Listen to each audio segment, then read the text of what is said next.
Break के बाद फिर एक बार स्वागत है आपका उत्तर प्रदेश बुलेटिन में। आपके साथ मैं हूं इशिता तिवारी। उत्तर प्रदेश बुलेटिन में बात होगी बलिया की, जहां अधिवक्ता मृत्युंजय पांडे ने बड़ा बयान दिया है। साथ ही बात होगी बरेली की, जहां जिला अधिकारी को AIMIM के पदाधिकारियों ने ज्ञापन सौंपा। ऐसी ही तमाम खबरों पर विस्तार से करेंगे चर्चा। खबर आजमगढ़ से, जहां थाना तरवा क्षेत्र के ग्राम महुवारी मठिया में पति पत्नी विवाद के दौरान पति की मारपीट से पत्नी की मृत्यु हो गई। वरिष्ठ अधिकारियों ने घटनास्थल का निरीक्षण किया। वहीं शव को कब्जे में लेकर पोस्टमार्टम के लिए भेज दिया गया। आरोपी सुनील पुलिस हिरासत में है, जिससे पूछताछ जारी है। इस पूरे प्रकरण में अपर पुलिस अधीक्षक नगर मधुवन कुमार सिंह ने क्या कुछ कहा, सुनिए।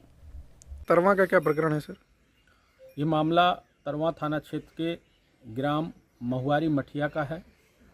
यहाँ रात्रि में पति और पत्नी के बीच किसी बात को लेकर विवाद हुआ, जिसमें पति सुनील द्वारा अपनी पत्नी की मारपीट कर हत्या कारित कर दी है। इस संबंध में मृतका के परिजन की तहरीर पर थाना तरवा में आवश्यक विधिक कार्यवाही की जा रही है। मृतका के शव को कब्जे में लेकर पंचायतनामा और पोस्टमार्टम की कार्यवाही कराई जा रही है। सुनील को हिरासत में लेकर उससे पूछताछ की जा रही है। घटनास्थल का निरीक्षण वरिष्ठ अधिकारियों द्वारा किया जा चुका है। फील्ड यूनिट द्वारा घटनास्थल से साक्ष्यों का संकलन। आजमगढ़ से सीनियर संवाददाता CB भास्कर की रिपोर्ट। बलिया नगर पालिका अध्यक्ष संत कुमार गुप्ता की वित्तीय और प्रशासनिक शक्तियों की बहाली पर उनके अधिवक्ता मृत्युंजय पांडे ने बड़ा बयान दिया है। उन्होंने बताया कि हाईकोर्ट ने स्पष्ट किया है कि 28 अक्टूबर 2025 को प्रशासक नियुक्त किया गया और उसी दिन शो कॉज नोटिस भी जारी किया गया, जिसका मतलब ये हुआ कि एक ही दिन सजा सुनाने और फैसला देने का काम किया गया, जो कहीं से भी न्याय संगत नहीं माना जा सकता। अधिवक्ता पांडे ने इस प्रक्रिया की गंभीरता को उजागर करते हुए कहा कि न्यायिक दृष्टिकोण से इसे चुनौती दी जाएगी। जी, मेरा नाम मृत्युंजय कुमार पांडे है और मैं सिविल कोर्ट में अधिवक्ता हूँ। मिठाई लाल क्या अधिवक्ता? जी, कल कोर्ट नंबर 39 माननीय उच्च न्यायालय की अदालत में कल माननीय अध्यक्ष महोदय की पत्रावली लगी थी, जिसमें कल बहस हुई। उसके बाद से जो स्पीकिंग ऑर्डर माननीय उच्च न्यायालय ने पारित किया और उसमें स्पष्ट कहा कि जो 28/10/2025 का जो ऑर्डर है उसको उन्होंने क्वेश कर दिया, जिसमें चेयरमैन साहब को हटाकर प्रशासक नियुक्त किया गया था माननीय जिलाधिकारी महोदय को। उस ऑर्डर को क्वेश कर दिया और जो शो कॉज नोटिस आई थी उसी डेट में उसको उन्होंने 12 दिसंबर 2025 तक का मौका दिया दाखिल करने के लिए। और उन्होंने बलिया से सीनियर संवाददाता आनंद दुबे की रिपोर्ट। बरेली में AIMIM पार्टी के जिला अध्यक्ष महमूद असलम ने पदाधिकारियों और दर्जन कार्यकर्ताओं के साथ जिलाधिकारी को ज्ञापन सौंपते हुए कहा कि SIR की तय सीमा अधिक कम होने के कारण BLO अत्यधिक दबाव में है। कई जिलों में इसके कारण आत्महत्या, हार्ट अटैक और मानसिक तनाव जैसी समस्याओं से उनकी अचानक मृत्यु हो चुकी है।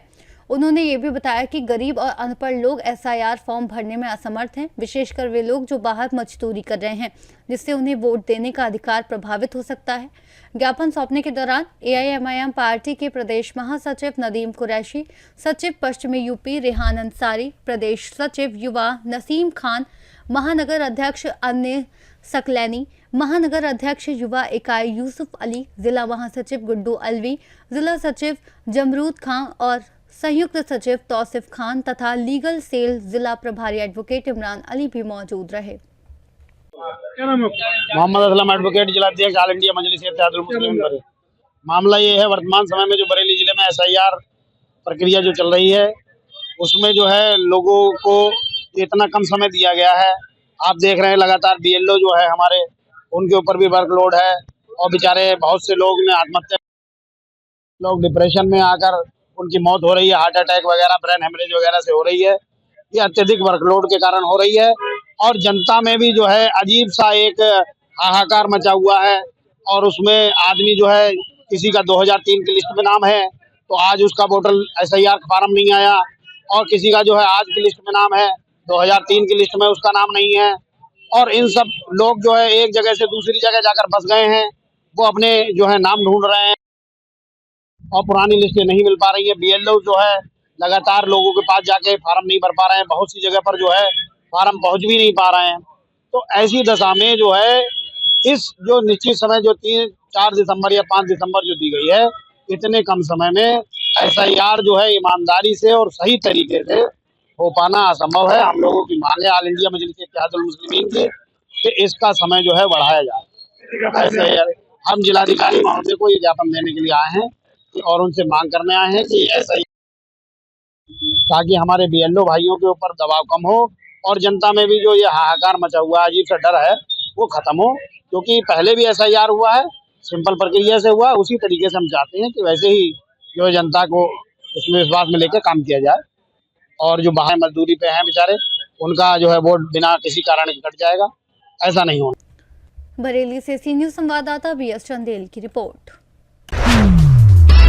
बरेली के आंवला में रानी अवंतीबाई लोधी चौराहे पर शनिवार सुबह लापरवाही से टैंकर चलाते हुए एक ई रिक्शा को टक्कर मार दी, जिसमें ई रिक्शा चालक रिंकू, जिसकी उम्र 32 वर्ष है, उसकी मौके पर ही मौत हो गई और उसमें सवार 4 लोग गंभीर रूप से घायल हो गए। घटना के समय रिंकू रामनगर से सवारी लेकर आंवला जा रहा था।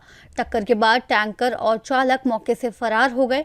घायलों में आलमपुर कटौती के छोटे लाल रामस्वरूप और ग्राम बमियाना की सुनील पांडे तथा एक महिला शामिल हैं, जिन्हें समीप के निजी अस्पताल में भर्ती कर उपचार किया जा रहा है।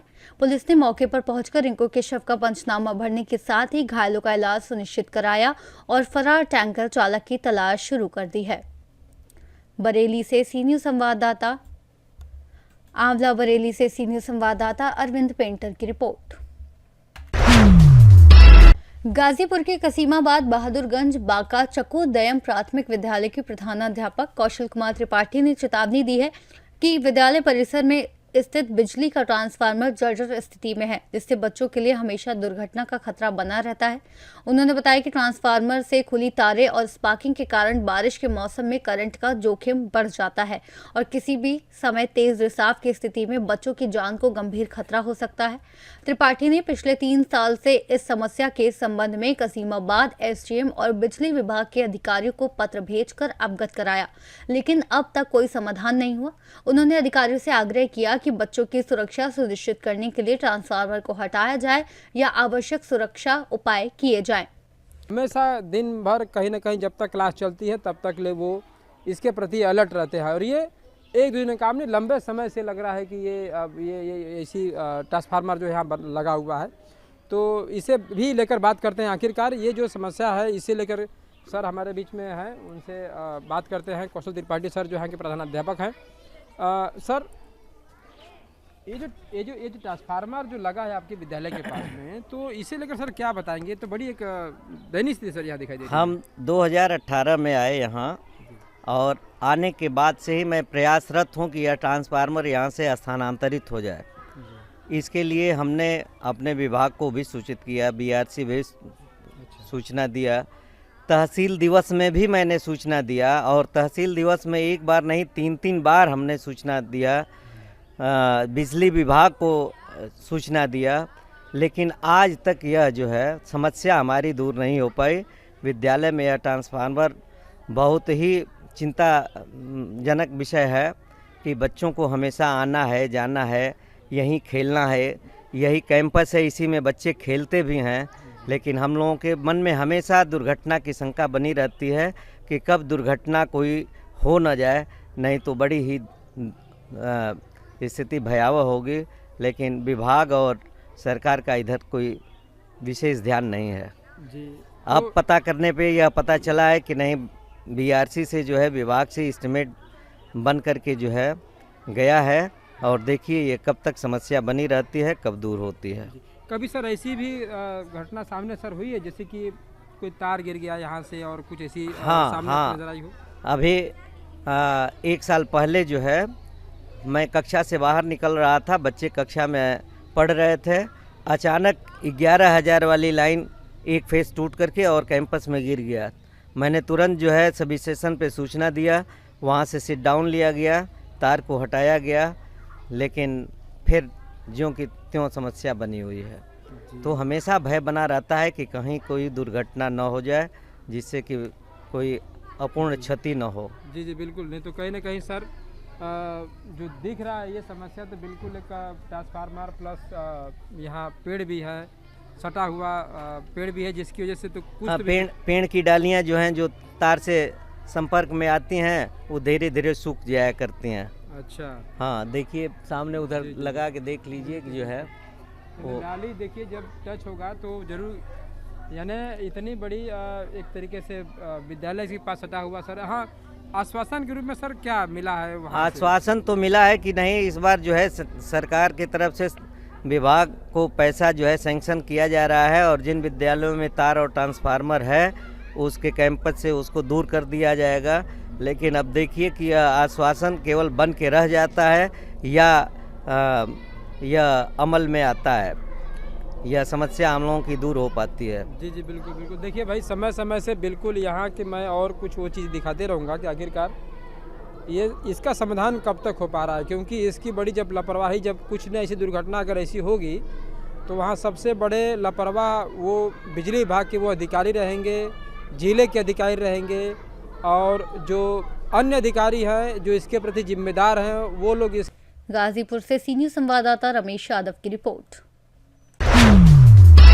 जौनपुर के मड़ियाऊ तहसील परिसर में शनिवार दोपहर बरसठी पुलिस की गाड़ी को धक्का लगाते हुए पुलिसकर्मियों और मौजूद लोगों का वीडियो सोशल मीडिया पर तेजी से वायरल हो गया। जानकारी के अनुसार थाना अध्यक्ष देवानंद रजक अपनी टीम के साथ एक अभियुक्त को लेकर तहसील पहुंचे थे, लेकिन गाड़ी को बंद करने के बाद जब स्टार्ट करने का प्रयास किया गया तो वे काम नहीं कर रही थी। वीडियो में साफ देखा जा सकता है कि कई बार धक्का लगाने के बावजूद गाड़ी स्टार्ट नहीं हुई, जिसे सीईओ कार्यालय के पास मौजूद लोगों ने मोबाइल में कैद कर सोशल मीडिया पर साझा किया। वायरल वीडियो के बाद पुलिस विभाग की कार्यप्रणाली और वाहनों की स्थिति को लेकर सवाल खड़े हो गए हैं। जौनपुर से सीनियर संवाददाता सोनू गुप्ता की रिपोर्ट।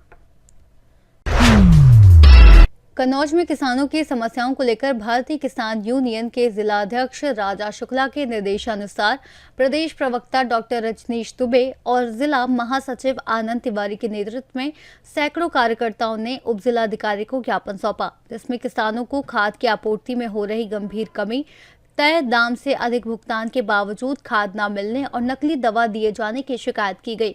संगठन ने प्रशासन से इन समस्याओं का शीघ्र समाधान करने का आग्रह किया, अन्यथा उग्र आंदोलन की चेतावनी दी। प्रेस वार्ता में डॉक्टर रजनीश दुबे और आनंद तिवारी ने कहा कि अन्नदाता किसानों के हित में सड़क पर उतरने के लिए संगठन पूरी तरह तैयार है।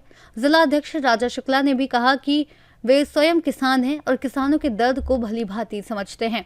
ज्ञापन सौंपने के दौरान जिला उपाध्यक्ष अभिषेक पाठक, तहसील अध्यक्ष शांतनु यादव, तहसील सचिव अखिलेश शाक्य सहित सैकड़ों किसान कार्यकर्ता मौजूद रहे। आज छिबरामऊ तहसील परिसर में भारतीय किसान यूनियन किसान के तत्वाधान में एक ज्ञापन दिया गया, जिसमें किसानों की मुख्य मांगें थी खाद की उपलब्धता को लेकर और आवारा पशुओं को लेकर। इस समय गेहूं की फसल तैयार हो गई है, आलू की फसल भी हो गई है, तो आवारा गौवंश आदि के द्वारा जो नुकसान कराया जा रहा है उसको लेकर भारतीय किसान यूनियन किसान के द्वारा एक ज्ञापन दिया गया। और जो खाद की उपलब्धता है, अखबारों में तो आ रहा है कि खाद बहुत है, हमारे ज़िले में बहुत है, लेकिन किसानों को समय पे खाद नहीं मिल पा रही है और जो मिल भी रही है वो तय कीमत से अधिक दामों में मिल रही है, जिसको लेकर भारतीय किसान यूनियन किसान के द्वारा आज एक ज्ञापन दिया गया, जिसमें कि तमाम सारे किसान मौजूद रहे। पूरे जिले में खाद की कालाबाजारी हो रही है। खाद की जो तय कीमत है उससे कई 100 रुपये बढ़ाकर किसानों को दी जा रही है। कौन कौन सी खाद है? यूरिया की इस समय वर्तमान में यूरिया की काफ़ी किल्लत है, यूरिया की काफ़ी किल्लत है। उसमें बहुत कुछ लगेज के रूप में लगा के दिया जा रहा है, जो कि किसान को आवश्यकता नहीं है। अनावश्यक रूप से उन सारी चीज़ों को किसानों को दिया जा रहा है जिनकी किसान को आवश्यकता। कन्नौज से सीनियर संवाददाता महेश गौड़ पप्पू की रिपोर्ट। उत्तर प्रदेश बुलेटिन में फिलहाल इतना ही। देश और दुनिया की तमाम बड़ी जानकारियों के लिए आप देखते रहिए सी न्यूज़ भारत।